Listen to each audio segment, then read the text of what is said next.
Amma axırıncı bəhsimiz. Axırıncı bəhsimiz bunun barəsindədir ki, əhl-i sünnə qardaşlarımız ki, əli bir-birinin üstünə qoymaq barəsində deyiblər, aya buna bir səbəb gətiriblər. Bir hədis yoxdur. Bir hədis yoxdur. Gətirisiniz ki, əli bir-birinin üstünə qoymayı ona görə qoyuruq ki, səbəb budur.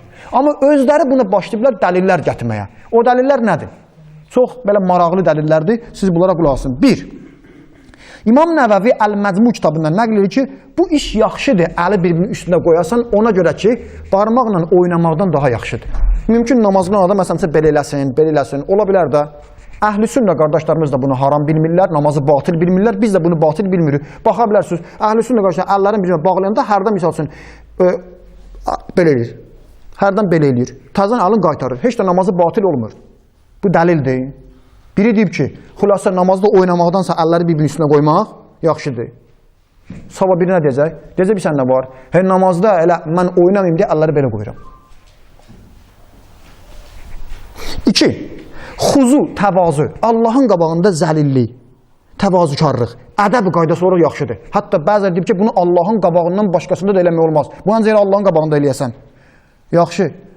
Bizim cavabımız budur ki, özünüzdən oyun çıxarmayın. Sabah biri deyər ki, üzr istəyirəm, mən Allahın qabağında durmağa daha özümü zəlil təvazükar belə bilirəm, Krishna kimi. Düzdür. İndi ona deyir, namazda belə dursun, namazda belə dursun, belə dursun. 3. Deyiblər ki, əlləri hənəfilərdə, əlləri ya başqa məzəb, əlləri sinənin üstünə qoymaq lazımdır. Niyə? Sinənin özü iman mənbəyidir. İmanın yeri haradır mənəvi baxımdan? Sinədədir.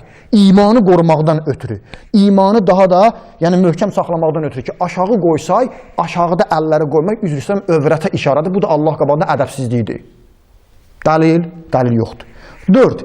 Bədrüddin Eyni, Umdətül Qari kitabındakı Səhih Buxariyə şərhdir. 5-ci, 408-ci səhifədə o adamlar ki, etiraz edirlər, siz niyə göbəyizə qoyusunuz? Onlara məsxərə və lağlıq eləyiblər, cavab belə verib ki, ona görə biz əllərimizi qurşaqdan aşağıya qoyuruq ki, göbəkdən aşağı övrətə tərəf ki, şalvarımızı möhkəm tutub düşməsin. Bu dəlil deyil.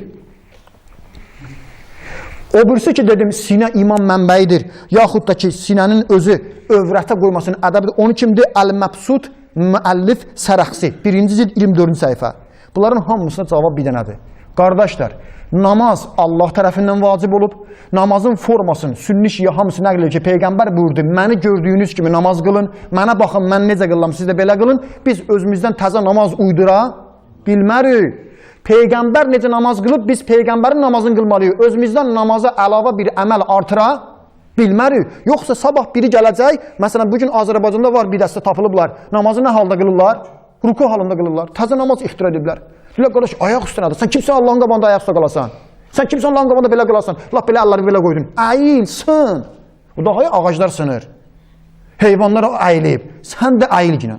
Dəlildir bu. Özümüzdən şey uydura bilmərik. Bunlar hamısı istehsan deyilər fiqdə bunlara. Özümüzdən gətirdiyimiz dəlillərdə heç bir mənbəyi mötəbər yoxdur. Amma axırıncı. Bizə etiraz edirlər ki, siz ixtilaf salırsınız. Bu qədər əhl-i sünnə qardaşlarımız əllərini bağlayırlar, siz isə əlinizi açıq saxlayırsınız. Siz bununla da müsəlmanlar arasında ixtilaf salırsınız. Cavabımız budur. 1.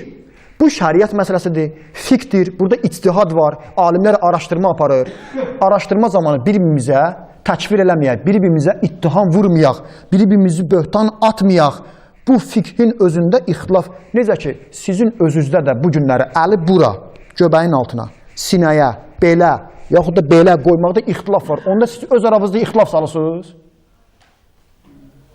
Biz əllərimizi sallayırıq. Siz axı bir dənə əl qoymuşsunuz.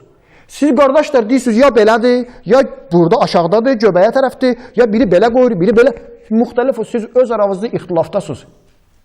Əhl-i sünnə qardaşlarımızın özünə biz bu böhtanı atmırıq. Siz də bizə, bizim elmi fikrimizdir. Əhl-i beyt imamlarımızdan da bizim Peyğəmbərin hədisi də var ki, aranızda 2 ağır əmanat qoyuram. Mənim əhl-i beytim və Qur'an. Qur'an və əhl-i beyt. İmamlarımız da deyib ki, namazda əllərinizi bağlamayın. Neyinin? Açıq saxlayın. Birimizə ittiham vurmayaq, töhmət vurmayaq. İxtilaf salmaq, ittihamı birimizə vurmayaq. Necə ki, özünüz də öz aranızda ixtilaf varızdır. Necə qoyaq? 2. İmam Malik bizlə həmfikirdir. Onda İmam Malik özü ixtilaf salır.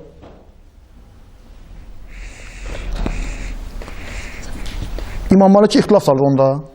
Halbuki bildiyiniz kimi Müdəvvənətül Kubra kitabına baxa bilərsiniz. İmam Malikin nəzəri budur ki, namazda əlləri bağlamaq vacib namazda lazım deyil. 3. Axırıncı mövzu budur ki, tarixi baxımından bu harda gəlib? Tarixi baxımından indi hal-hazırda araşdıranda görür ki, bu bəzi qədim bütpərəst yaxud da zərdüştlərdə olub ki, öz ilahlarının, məbudlarının qabağında necə durmuşlar? Belə durmuşlar. Bu da ondan xəbər verir ki, bu özü İslamda olmayıb. İslamdan qabaq hansı bəzi məzhəblərdə olub, bəzi dinlərdə olub, zərdüştlərdə, yaxud da bütpərəstlərdə. Onlar öz bütlərinin, öz məbudların qabağında belə durmuşlar. Bizim Əlbağlı ilə bağlı bəhsimiz qurtardı. Dedi ki, mötəbər hədislər Peyğəmbərimizdən əl-açıq qılmaq barəsindədir. Əlbağlı olanların özü şübhəli, mübhəm, qaranlıq hədislərdir, yaxud da sənədləri zəifdir. O cümlədən də səbəblər ki, gətiriblər, təvazükarlıq üçün yaxşıdır, hörmət üçün yaxşıdır, ədəb üçün yaxşıdır, bunların heç bir dəlili yoxdur. Hörmətə dəlilə qalsa, sabah biri başqa bir söz deyəcək, aləm deyəcək bir-birinə. Allah'ın verib Peyğəmbər əhl-i beytinə, Allah Teala bizləri həqiqi Peyğəmbərin şəriətini bilib, tanıyıb, əməl edənlərdən qərar versin.